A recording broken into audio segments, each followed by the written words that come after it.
Mais maintenant, vous devez poursuivre constamment et chercher de toute votre force à travailler avec le Saint-Esprit incessamment pour avoir tout ce que Dieu a mis en vous comme semence et pour que votre âme en soit remplie, pour qu'il déborde de vous et que les gens puissent voir Dieu.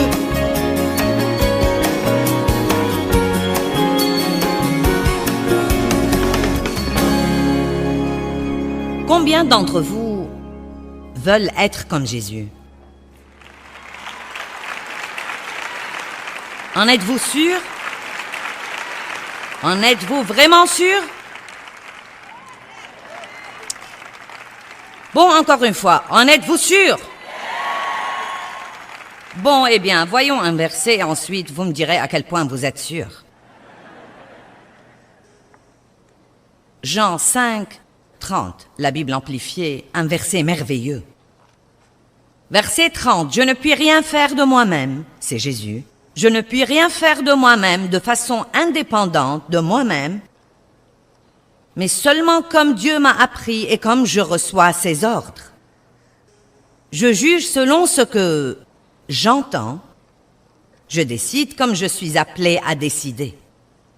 Comme la voix vient à moi, je décide et mon jugement est bon et juste et vertueux, car je ne cherche pas et je ne prends pas en considération ma propre volonté. Je ne désire pas de faire ce qui me plaît, mon propre but, mon propre dessein, mais seulement la volonté et le plaisir du Père qui m'a envoyé. Waouh! Vous devriez lire ça probablement 20 fois pour l'assimiler. Eh bien, Jésus a dit, tout ce que Dieu me dit de faire, tout ce que mon Père me dit de faire, c'est ce que je fais. Je guette sa voix et je l'attends.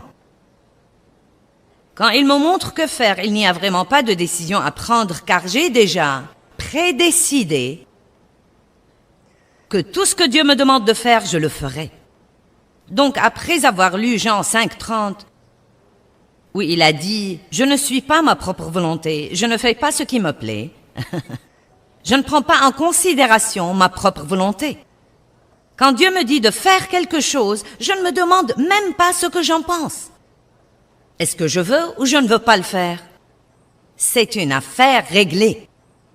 Jésus a dit, c'est une affaire réglée, je l'ai déjà réglée moi-même. Tout ce que dit Dieu, une fois que je sais ce que Dieu me dit, alors il n'y a plus de décision à prendre. Laissez-moi vous demander de nouveau, après avoir écouté ça, combien d'entre vous veulent vraiment être comme Jésus?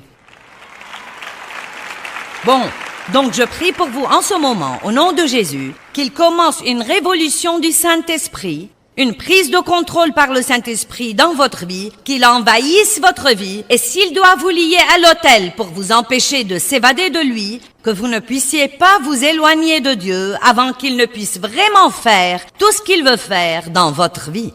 Amen.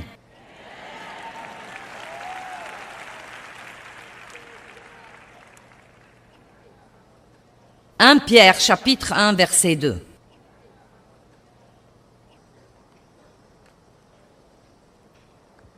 Nous avons été consacrés selon le dessein de Dieu. Consacrés, cela veut dire sanctifié et rendu saint. Cela veut dire mis à part pour un but spécial. Laissez-moi vous dire quelque chose. Vous n'êtes pas comme tous les autres dans le monde qui n'ont pas Christ comme leur sauveur. Vous ne pouvez pas faire tout ce qu'ils font. Vous ne pouvez pas vous comporter comme ils se comportent. Vous avez été, quand le Saint-Esprit est survenu sur vous, quand Christ a demeuré en vous, il vous a pris et il vous a mis à part pour quelque chose de spécial. Il vous a sanctifié et dans votre esprit, il vous a rendu saint. Vous êtes un esprit, vous avez une âme, vous vivez dans un corps, vous êtes un être tripartite. Dans votre esprit, quand Christ vient vivre en vous, vous avez tout ce dont vous avez besoin là-dedans pour mener une vie de piété et pour vous comporter comme se comporterait Jésus s'il était à votre place aujourd'hui. Tout ceci est en vous. Il ne s'agit pas de ce qui est en vous. Ce que je fais, c'est d'essayer de l'extérioriser.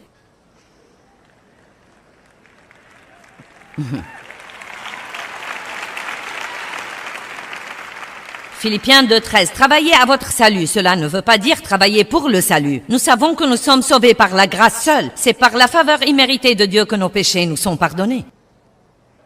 Mais ensuite, il dit, prenez ce salut qui vous a été donné comme un don et travaillez à votre salut avec crainte et tremblement. Donc, après avoir reçu Christ comme votre sauveur, votre but numéro 1 dans la vie à partir de ce moment-là devrait être d'apprendre à faire tout ce que Dieu veut en fait que vous fassiez, de lui permettre de vous posséder en totalité et d'être de valeur pour lui.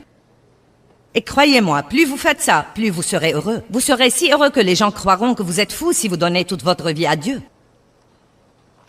C'est notre égocentrisme égoïste qui nous rend malheureux.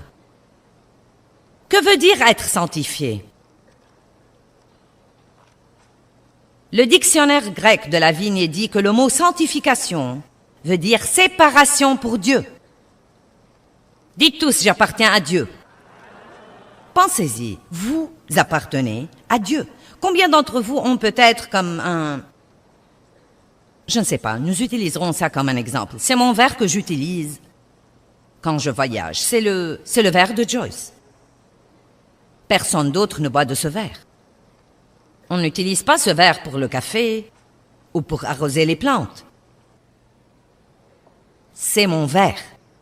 Ce verre est mis à part, sanctifié pour un but spécial.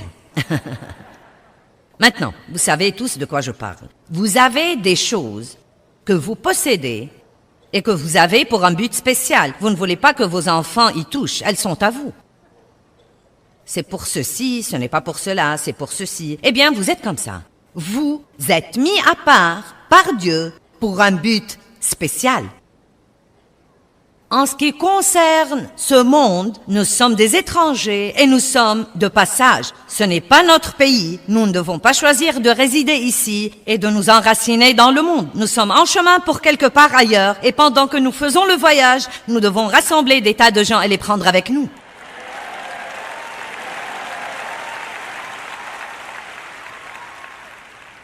Avez-vous idée de la longueur de l'éternité?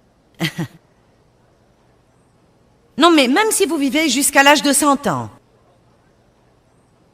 et très peu de gens vivent autant, mais mettons que vous viviez jusqu'à l'âge de 100 ans, ce n'est absolument rien par rapport à l'éternité. Ce n'est rien, ce n'est rien. Et même si vous deviez abandonner quelques trucs que vous aimeriez mieux ne pas abandonner. Et alors, si nous faisons ce que Dieu nous demande de faire maintenant, nous pouvons être de valeur pour lui. Nous aurons la paix et la joie et nous serons vraiment prêts à passer l'éternité en sa présence. Ne vivez pas votre vie comme si c'était tout ce que vous avez. Vous vivrez pour l'éternité. Vous êtes un être éternel. Et peut-être que vous n'y pensez pas assez, je ne sais pas. Mis à part pour un but spécial et apprenant à vivre la vie qui convient à ceux qui sont si séparés. Séparés d'avec les mauvaises choses et les mauvaises voies. C'est mis à notre disposition par la foi en Jésus-Christ et c'est la volonté de Dieu pour le croyant. Ce doit être appris de Dieu comme il l'enseigne par sa parole et j'aime cette partie. Et ce doit être poursuivi par le croyant honnêtement et constamment. J'aime ça. Donc, je suis rendu saint. Le fruit de l'esprit est en moi, en vous, en tous les croyants. Tous ceux qui nous regardent à la télé aujourd'hui, si vous avez reçu Christ comme votre sauveur, vous êtes rendus saints. Vous êtes saints dans votre esprit. Vous êtes saints. Vous êtes un saint, vous êtes remplis du fruit de l'esprit, vous avez l'amour, la joie, la paix, la patience, la bienveillance, la bonté. Vous dites, où est tout ça? C'est en vous, au tréfonds de votre être. Vous voyez, Dieu a dû nous nettoyer à l'intérieur et nous sanctifier avant de pouvoir demeurer en nous, parce qu'il ne peut être nulle part où ce n'est pas saint. Qui comprend ça? Dieu et le péché, ça ne marche pas. Donc, s'il va vivre dans notre esprit, il doit le nettoyer et le rendre un bon endroit pour lui. Combien d'entre vous croient que Dieu vit en vous? Bon, donc, vous êtes saints. À l'intérieur, vous êtes saints. Mais maintenant, vous devez poursuivre constamment et chercher de toute votre force à travailler avec le Saint-Esprit incessamment pour avoir tout ce que Dieu a mis en vous comme semence et pour que votre âme en soit remplie, pour qu'il déborde de vous et que les gens puissent voir Dieu.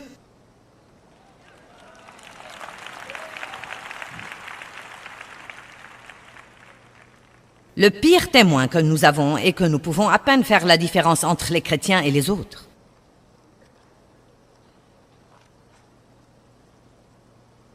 Et nous ne devrions pas penser que les gens nous reconnaîtront parce que nous avons une croix autour du cou. Je ne prête aucune attention à ce genre de truc. Ce doit être notre comportement, notre fruit, notre amour plus que tout. La sanctification est une possession individuelle créée petit à petit par suite de l'obéissance. J'ai trouvé ça dans le dictionnaire grec, je ne l'ai pas inventé. C'est très important que nous soyons des gens obéissants. Dieu ne vit pas pour nous servir. Nous vivons pour le servir. Maintenant, si je peux dire quelque chose en passant pour un instant, Dieu vous aime, il veut que vous soyez bénis.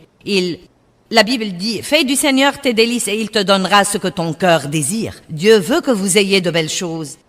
Il veut que vous soyez la tête et non la queue, que vous prêtiez à beaucoup de nations et ne jamais emprunter. Tout ce à quoi vous mettrez la main devrait prospérer et réussir. Il veut vous donner la grâce partout où que vous alliez, vous ouvrir des portes, mais ce n'est pas tout ce qu'il veut. Ce n'est pas tout ce qu'il veut. Il veut que vous soyez soumis, engagés, sur l'autel, prêts à faire ce qu'il veut que vous fassiez tous les jours de votre vie. Vous devez arrêter de vivre pour le but d'essayer d'amener Dieu à vous donner ce que vous voulez.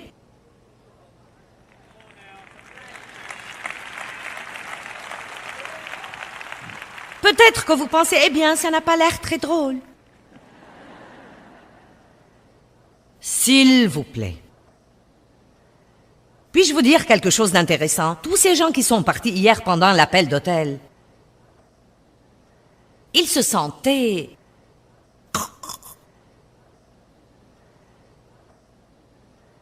Peut-être que certains d'entre eux ne se sentent toujours pas bien aujourd'hui. Où est ma joie? Je suis allé à cette conférence, je suis même pas heureux.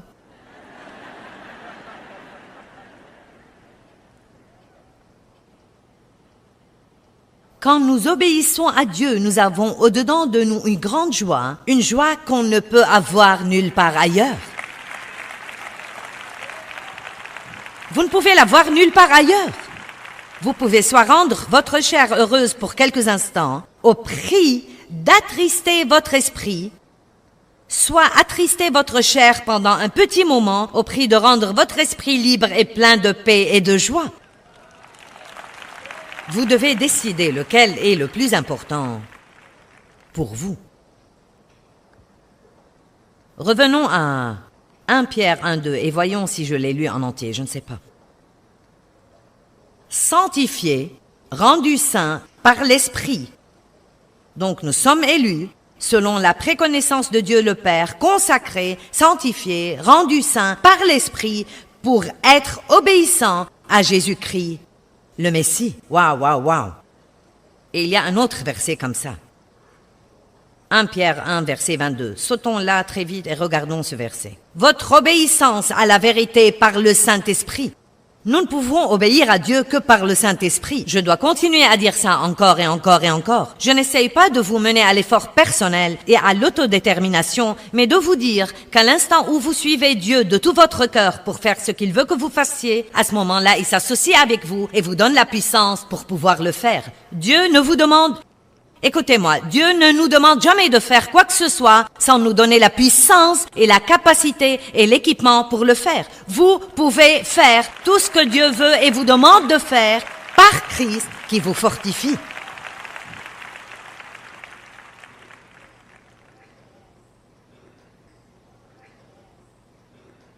Maintenant, je vais prendre le taureau par les cornes ici. Nous allons voir à quel point vous êtes spirituel à Hershey.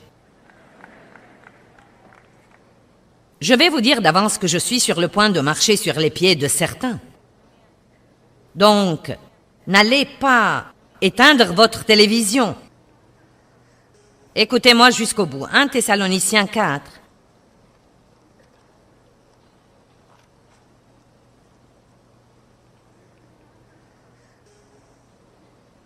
À partir du verset 1.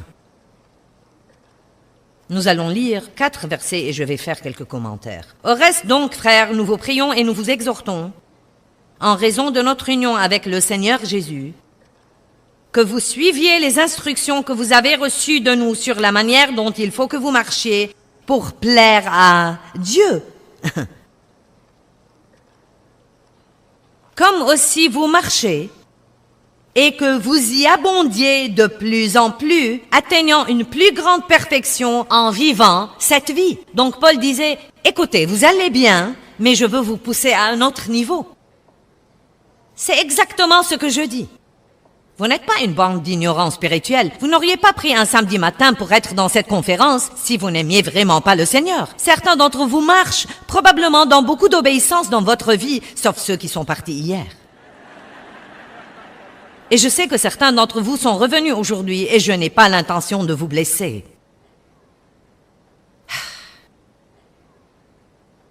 Mais je veux que vous alliez à un autre niveau. Je suis contente de prêcher ça ce week-end parce que ça va m'aider.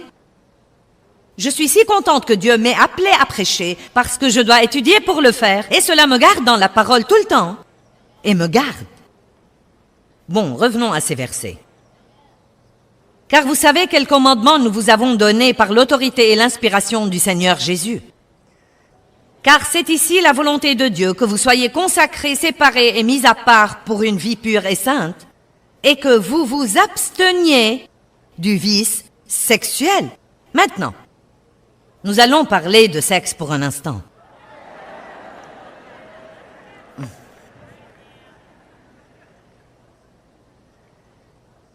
Quel gâchis stupide nous avons dans le monde aujourd'hui.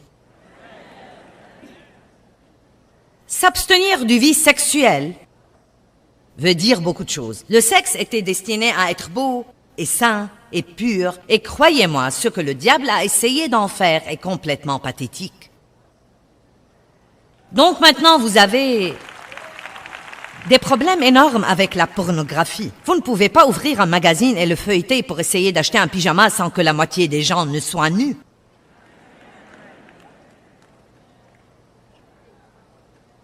Tant de gens vivent ensemble maintenant avant de se marier. Ils croient que ce n'est pas un problème. Ils rationalisent. Nous ferions aussi bien de voir si ça va marcher avant de nous marier. Après tout, ce n'est qu'une feuille de papier. Le mariage était censé être beaucoup plus qu'une feuille de papier. C'était un engagement profond. Et peut-être que nous devons savoir beaucoup plus sur la personne que nous épouserons avant de donner notre consentement. Certains se marient et ne savent même pas ce que pense l'autre de l'argent, ou bien d'avoir des enfants, ou... C'est juste un truc tellement émotionnel, et tout à coup, vous savez, ils se marient, et puis... Prenez votre temps avec les trucs, ne soyez pas pressés. Très peu de gens maintenant ne couchent pas ensemble avant de se marier. Et vous savez quoi? À dire vrai, je préfère faire quelque chose d'autre que ça. Je fais ça parce que je crois de tout mon cœur que Dieu veut que je le fasse. Quelqu'un doit parler franchement et dire « Ce n'est pas la volonté de Dieu et nous souffrons à cause de ça. Non pas que Dieu arrêtera de nous aimer. » Oui, nous pouvons être pardonnés. Mais une fois que nous savons ce qu'il faut faire et que nous continuons à ne pas le faire, il y a quelque chose qui ne va pas si quelqu'un croit qu'il peut continuer à faire ce qu'il sait qu'il ne faut pas faire parce qu'après tout, la grâce de Dieu est disponible. Dieu comprend. Croyez-moi, Dieu ne comprend pas que c'est le 21e siècle et qu'il n'y a pas de mal à faire ça parce que tout le monde le fait. Vous savez, nous ne sommes pas comme tous les autres. Nous sommes sanctifiés, séparés, mis à part pour un but spécial.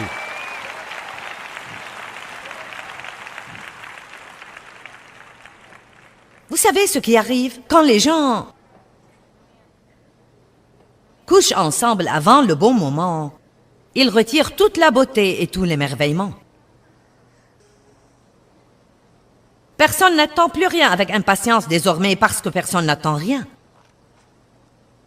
Nous avons un problème dans notre société avec la satisfaction instantanée. Tout le monde veut avoir ce qu'il veut et il le veut tout de suite. S'il ne peut pas se le permettre, il le paye par carte de crédit. Il n'y a pas une attente des choses, une attente impatiente des choses, un désir pour les choses, une planification pour les choses, une économie pour les choses, une discipline pour les choses. Et il en va de même pour le sexe. Vous pouvez vous maîtriser. Vous pouvez vous maîtriser. La Bible dit que nous avons la maîtrise de soi. Ne vous mettez même pas dans des situations où cela peut arriver. Si vous avez un problème, sortez avec d'autres personnes saines.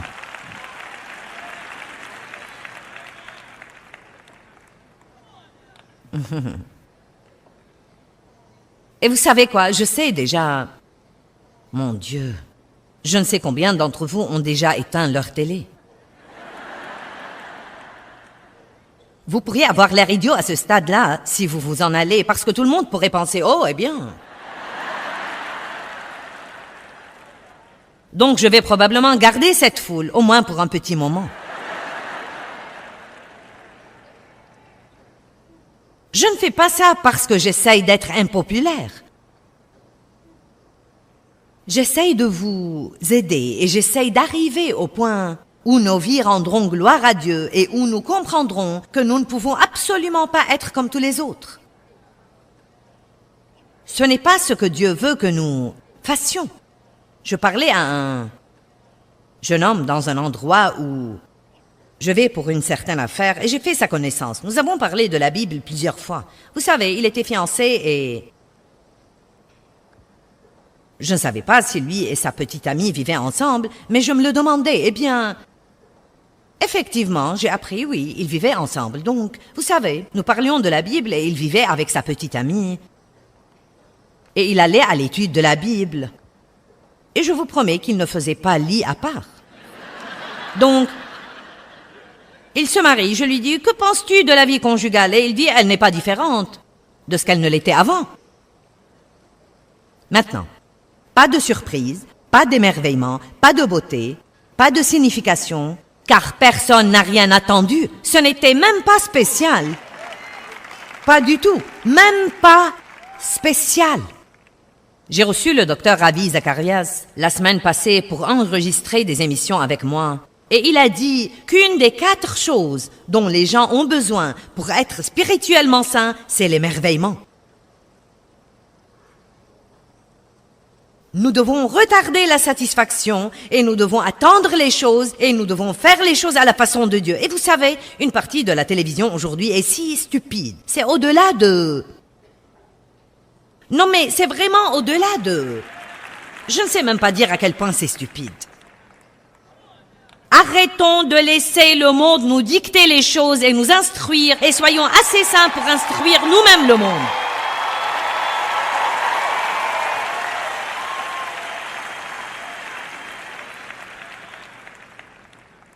Je veux retrouver l'étonnement, la beauté. Donc les femmes maintenant, elles font l'amour avant le mariage, elles tombent enceintes, elles ne veulent pas la responsabilité de leur comportement, donc elles se font avorter.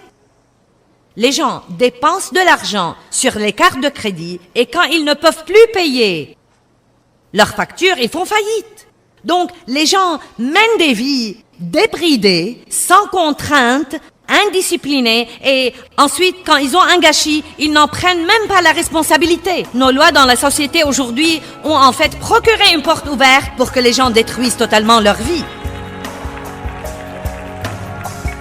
Détruisent complètement leur vie. Eh bien, l'obéissance radicale dans nos vies veut dire que nous écoutons la voix de Dieu et que nous faisons simplement ce que nous croyons vraiment qu'il nous demande de faire. C'est si important d'obéir à Dieu. Un des moyens de libérer la puissance de Dieu dans nos vies, c'est de faire ses pas d'obéissance et d'être fidèles pour faire ce que nous croyons qu'il nous demande de faire.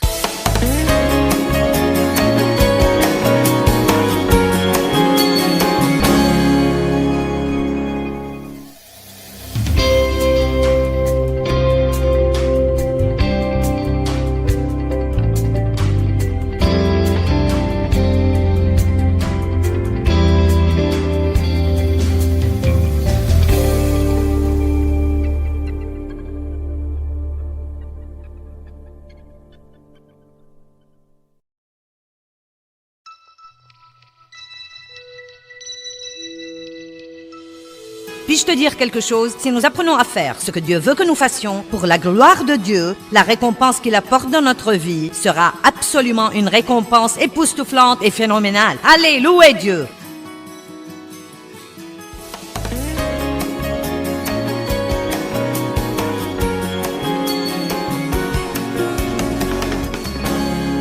Nous parlons de l'obéissance. Quels étaient pour vous les domaines les plus durs pour apprendre à obéir à Dieu? Vous savez, ce n'est pas la même chose pour tout le monde.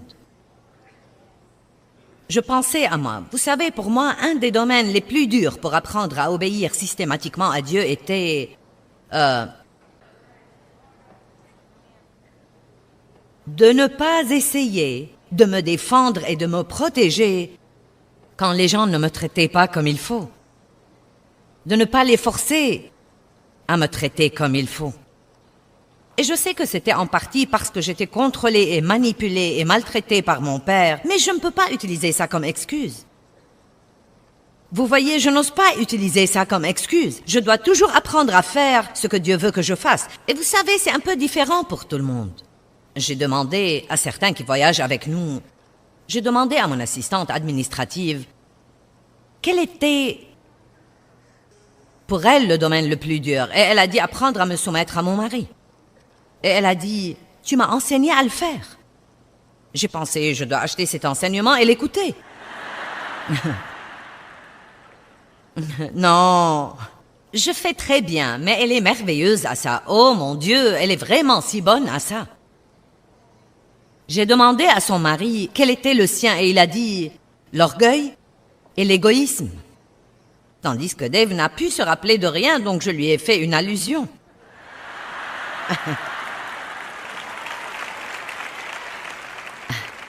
Dave n'arrive jamais à se rappeler de ce qui ne va pas chez lui. C'est si agaçant.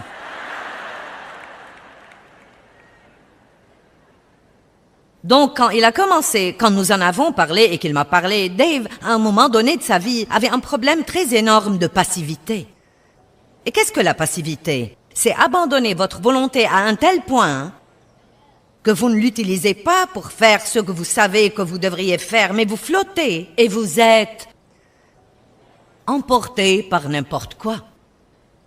Et Dave était dans l'armée pendant 4 ans et son travail dans l'armée était de faire du sport. Il était un grand basketteur et un bon joueur de baseball. Donc il n'avait pas beaucoup de responsabilités. Il avait des matchs tout le temps et il a dit qu'il est arrivé au point où il est devenu vraiment passif. Nous avons besoin de responsabilités.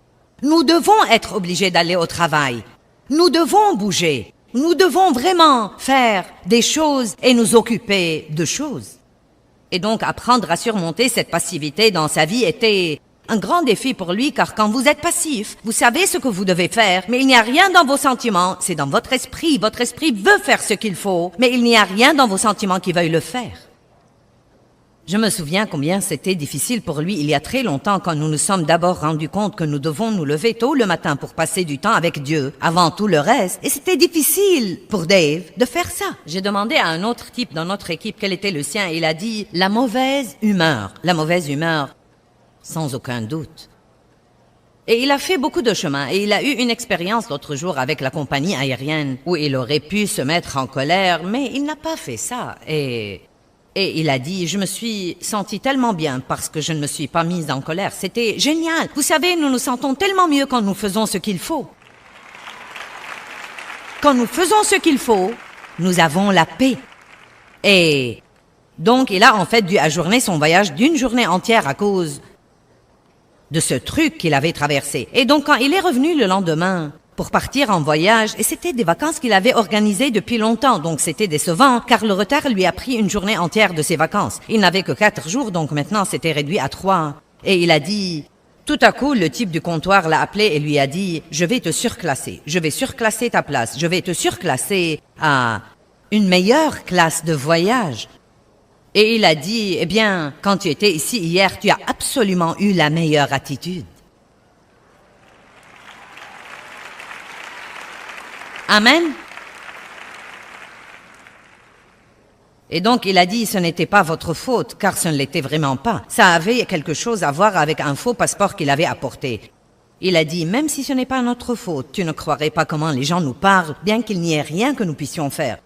Et il a dit, j'ai vraiment apprécié le fait que tu n'as pas eu une mauvaise attitude et je veux que tu en sois récompensé. Puis-je te dire quelque chose? Si nous apprenons à faire ce que Dieu veut que nous fassions, pour la gloire de Dieu, la récompense qu'il apporte dans notre vie sera absolument une récompense époustouflante et phénoménale. Allez, louez Dieu!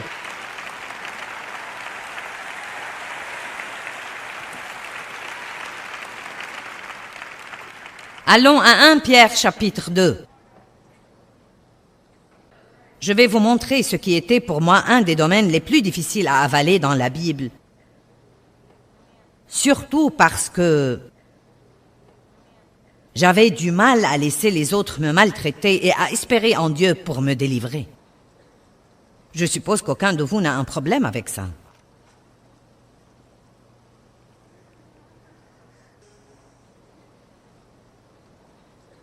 Bon. Combien d'entre vous ont du mal quand quelqu'un vous maltraite? D'espérer en Dieu pour la délivrance. Vous n'allez pas aimer ces versets, il faut que je vous le dise d'avance. Mais vous êtes une race élue, un sacerdoce royal, une nation sainte, un peuple spécial que Dieu s'est acquis. Que quelqu'un me dise par quoi nous avons été achetés. Par le sang de Jésus-Christ. Pour que vous annonciez les faits magnifiques et que vous proclamiez les vertus des perfections de celui qui vous a appelé des ténèbres à sa merveilleuse lumière. Amen. Versets 12 et 13. Ayez une belle conduite, honorable, vertueuse parmi les nations, afin que sur le point même où ils vous calomnient comme malfaiteurs, ils soient éclairés par vos bonnes œuvres et glorifient Dieu au jour de la visitation, où Dieu vous voit errant ça et là, comme le pasteur ou le berger observe son troupeau. Il dit, bon, allez dans le monde qui n'est pas si agréable et comportez-vous bien. C'est la traduction de Joyce Meyer. Allez dans ce monde qui ne va pas vous traiter comme il faut, qui ne va pas être si agréable. Les gens vont vous accuser, vous appeler des malfaiteurs, mais comportez-vous bien et ayez confiance en Dieu pour que bien qu'il puisse vous juger et vous critiquer, vous savez la seule chose que les gens ne peuvent pas contester? Le comportement. Ça ne vous sert à rien de prendre votre Bible au travail et de vous comporter comme les autres. En fait, ça fait plus de mal que de bien. Si vous n'allez pas porter du fruit, laissez la Bible à la maison. Enlevez le poisson de votre voiture. Car tout cela amène le monde à crier « Hypocrite, hypocrite, hypocrite !» Mais il n'y a pas de mal à le faire. Si vous allez vraiment persévérer avec Dieu et poursuivre ce mode de vie, cela ne veut pas dire que nous allons y parvenir rapidement. Non, mais c'est l'œuvre d'une vie, mais croyez-moi, tant que nous faisons des progrès, Dieu sera satisfait. Vous m'avez entendu? Si ça fait 30 ans que vous êtes sauvés et que vous êtes toujours dans le bac à sable, il y a un problème. Le pré-jardin.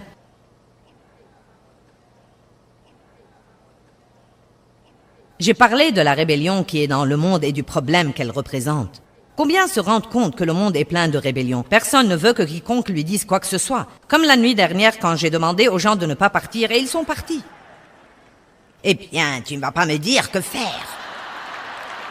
Nous demandons parfois aux gens de ne pas s'asseoir dans des sections que nous n'avons pas encore ouvertes. Tu ne vas pas me dire où m'asseoir, je vais m'asseoir là où je veux.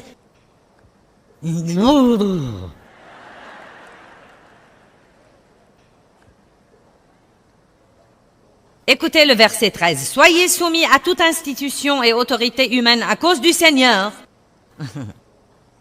Verset 17. « Témoignez du respect à tous, non seulement à ceux qui sont gentils. Traitez-les avec honneur. Aimez les frères, la fraternité chrétienne dont Christ est la tête. Vous qui êtes des domestiques, soyez soumis à vos maîtres. » Disons-le comme ça. « Vous qui êtes des employés, soyez soumis à vos patrons. »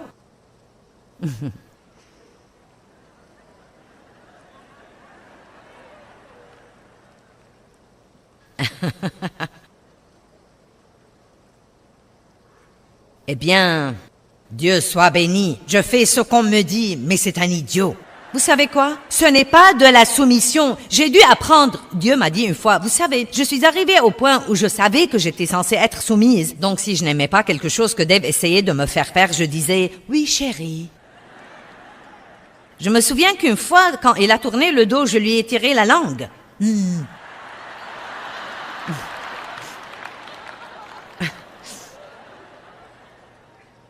Oui chérie. Et Dieu a dû m'apprendre. Joyce, la soumission, ce n'est pas jouer la comédie, c'est une attitude du cœur.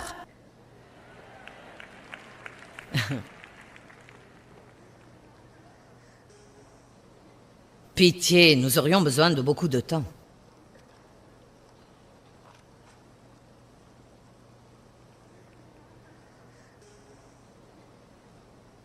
Est-ce que vous potinez sur le patron avec les employés?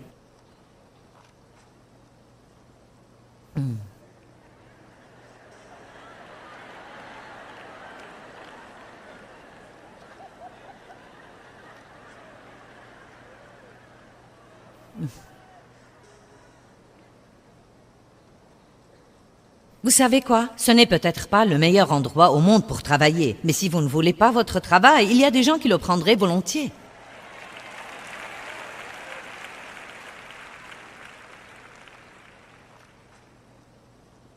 Eh bien, donc, peut-être qu'on ne vous traite pas comme il faut. Peut-être qu'on ne vous paye pas ce que vous méritez. Restez gentil. Et Dieu peut vous bénir et vous donner grâce et vous faire promouvoir à des positions qui sont au-delà de votre capacité naturelle. Dieu peut ouvrir une porte pour vous. Et en attendant, vous pouvez lui rendre la gloire. Soyez rebelles et vous resterez là où vous êtes.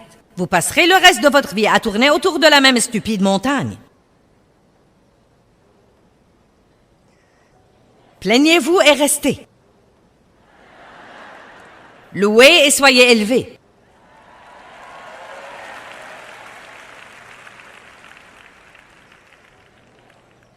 Vous qui êtes des domestiques, soyez soumis à vos maîtres avec tout le respect dû, non seulement à ceux qui sont bons et prévenants et raisonnables, mais aussi à ceux qui sont revêches, autoritaires, injustes et malhonnêtes. Eh bien, dis-moi que tu blagues. Non mais, quand j'ai lu ça la première fois, j'ai pensé, c'est vraiment dingue. Je ne vais pas être gentil avec un idiot. Car quelqu'un est considéré favorablement et apprécié, accepté et digne de louange si par respect pour Dieu il supporte des peines qu'il souffre injustement. Ho ho! Je vous donne de la viande aujourd'hui, ce n'est pas un jour de dessert. En effet, quelle gloire y a-t-il si vous avez commis une faute et que vous êtes puni, si vous le supportez avec patience. Mais si vous souffrez avec patience après avoir fait le bien et que c'est immérité, maintenant cette patience est acceptable et agréable à Dieu, car c'est à cela que vous avez été appelés.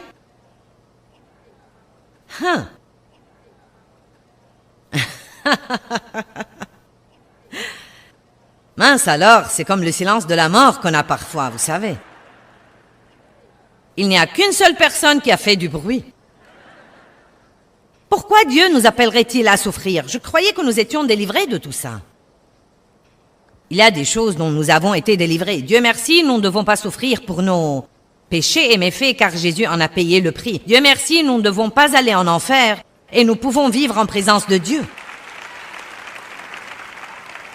Mais il y a d'autres choses qu'il va falloir endurer afin d'aller dans le monde et de glorifier Dieu et de nous comporter comme il veut que nous nous comportions. Et une partie de cela implique non pas nous venger des gens qui ne nous traitent pas comme nous croyons que nous devrions être traités.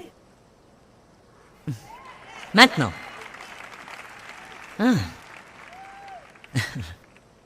Je ne dis pas que vous devriez laisser les autres abuser de vous et vous marcher sur les pieds. Ma mère a laissé mon père abuser de moi. Elle savait ce qu'il faisait. Elle ne l'a pas quitté et elle a eu tort de faire ça. Elle était irresponsable et elle avait tort et cela m'a causé beaucoup de douleur. Essentiellement, une partie des autres choses que mon père avait faites a détruit la vie de mon frère. Je ne dis pas de ne rien faire et de se laisser abuser. Voici ce que je vous dis. Ne faites pas ce que vous avez envie de faire. Entendez de Dieu d'abord, puis faites ce que Dieu vous dit de faire. J'ai été dans des situations dont je voulais tellement me libérer que je ne saurais même pas vous dire à quel point j'ai voulu les gronder et dire « je vais quitter ». Et Dieu disait « pas encore ».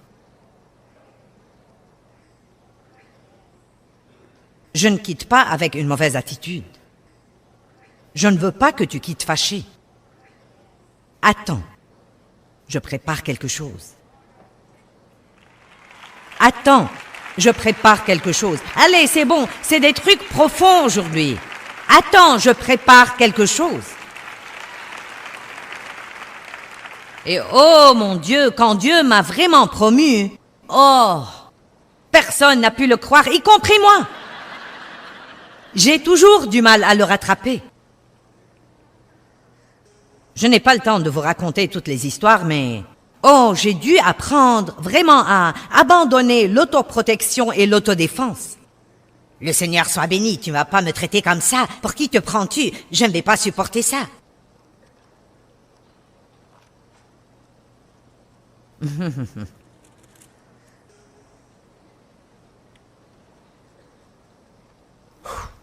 Verset 21. Car c'est à cela que vous avez été appelés, c'est inséparable de votre vocation. Car le Christ aussi a souffert pour vous, vous laissant son exemple personnel, afin que vous suiviez ses traces. Verset 22. Lui qui n'a pas commis de péché et dans la bouche duquel il ne s'est pas trouvé de tromperie ou de ruse. Maintenant, écoutez le verset 23, c'est devenu le nouveau verset préféré de ma vie.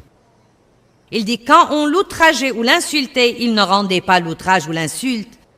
Quand on abusait de lui et qu'il souffrait, ne menaçait pas de se venger, mais se confiait lui-même et confiait tout à celui qui juge justement.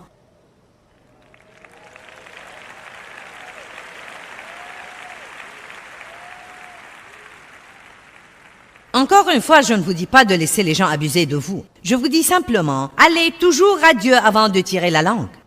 Avant de décider ce que vous allez faire, allez d'abord à Dieu et dites, comment veux-tu que je m'y prenne avec ça? Devrais-je leur parler? Devrais-je espérer en toi? Devrais-je sortir d'ici? Veux-tu que je reste quelque temps? Que veux-tu que je fasse? Ensuite, quand la voix viendra à vous, vous prendrez une décision sur la base de ce que vous savez que Dieu vous demande de faire. Ne consultez pas votre volonté. Ne vous demandez pas ce que vous pensez. Ne courez pas à vos amis pour leur demander conseil.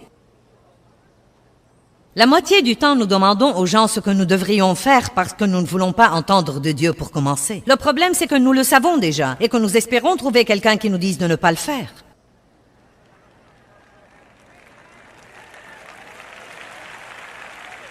Soit vous vous comportez bien, soit je vais prêcher des heures supplémentaires aujourd'hui. Vous savez quoi? Je ne saurais même pas vous raconter la justice que j'ai vu Dieu apporter dans ma vie. Oh! C'est incroyable, absolument incroyable, la justice que Dieu a apportée dans ma vie. Mais j'avais vraiment du mal. J'avais du mal à espérer en Dieu. Et il y a d'autres endroits dans la Bible où il dit que les enfants devraient se soumettre à leurs parents et que les parents ne devraient pas irriter et provoquer leurs enfants, qu'ils devraient les traiter avec respect. Puis-je vous dire quelque chose? Si vous avez des enfants adultes, laissez-moi vous donner un bon conseil. Arrêtez de diriger leur vie.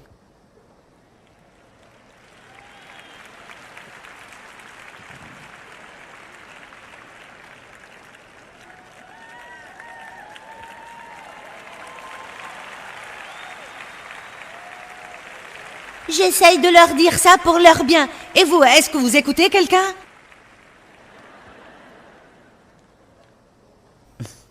Apprenez à prier plus et à dire moins. Allez, j'ai dit apprenez à prier plus et à dire moins. Priez pour votre patron qui ne vous a pas donné cette promotion que vous méritez.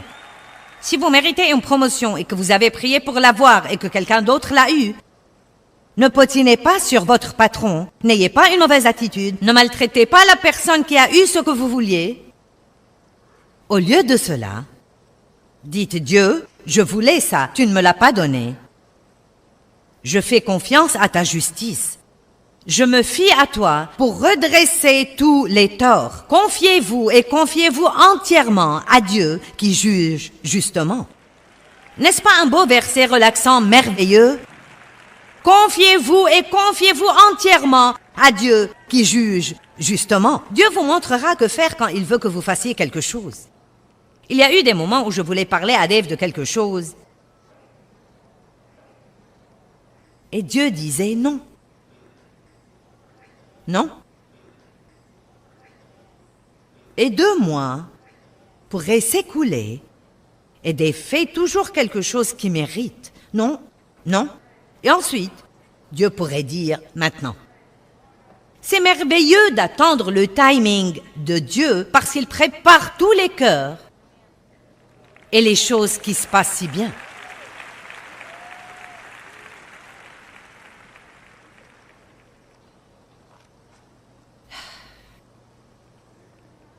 Jacques 4,7 dit « Soumettez-vous à Dieu, résistez au diable et il fuira. » Il ne dit pas « résister au diable et il fuira » comme nous le citons normalement.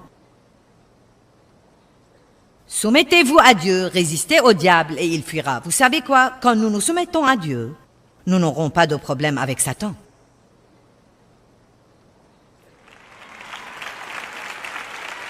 Maintenant, Jésus a dit « Quand la voix vient à moi, je donne une décision. » Eh bien, comment entendre de Dieu? C'est une autre série de 4 parties, mais vous allez la voir ici en quelques secondes. Jésus a entendu la voix et il a obéi. Tout d'abord, la parole de Dieu et sa voix. Nous avons déjà parlé de ça. Ensuite, il y a la voix audible de Dieu qu'on entend rarement. J'ai entendu la voix audible de Dieu 2 ou 3 fois dans toute ma vie avec lui. Ensuite, il y a la voix de la conscience qui est probablement un des moyens majeurs dont nous entendons de Dieu, et c'est juste ce savoir ou ce chuchotement de Dieu. Vous savez quoi? Apprendre à être mené et guidé par le Saint-Esprit demande de la maturité.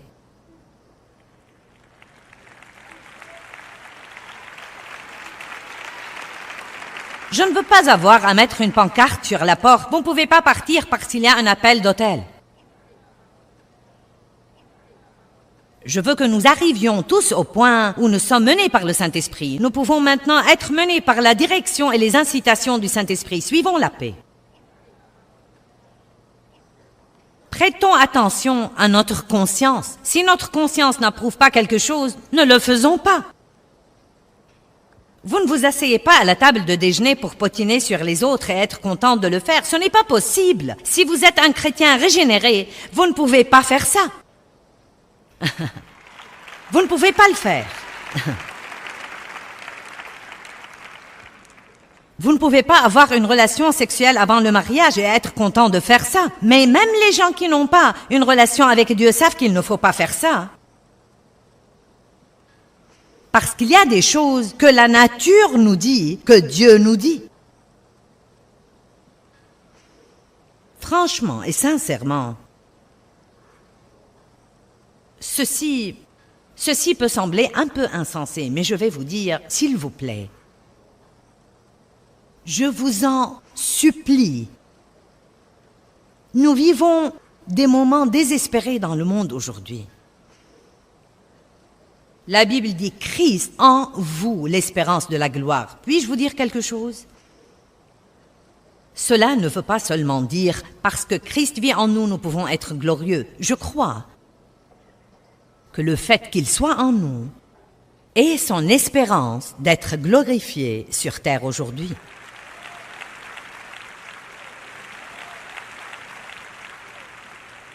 Ouf! Si vous ne voulez pas faire ça pour une autre raison, faites-le pour Dieu.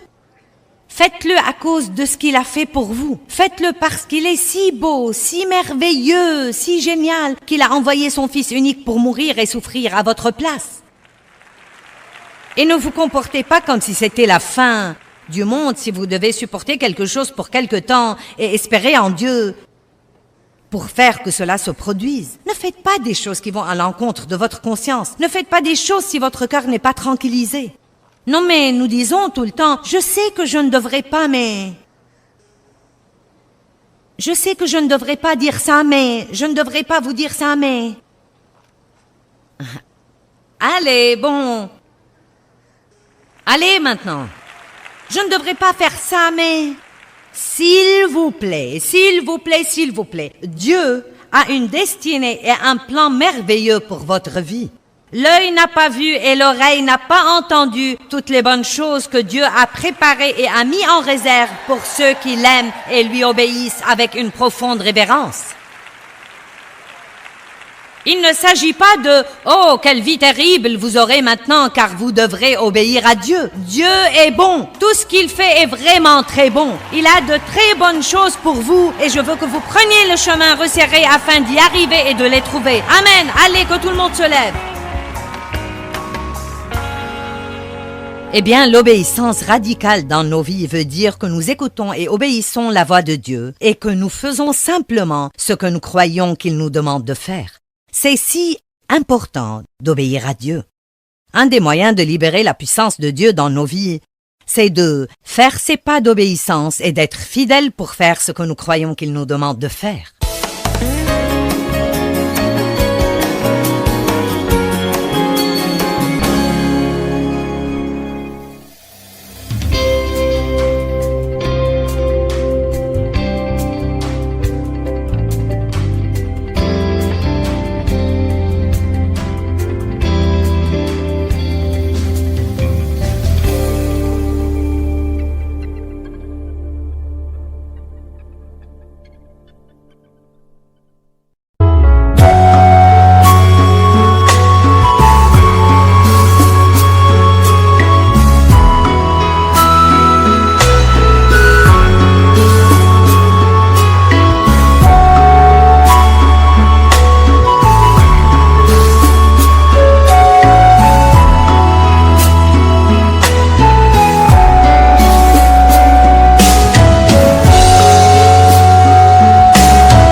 khắp phương trời vẫn nhớ tới quê hương.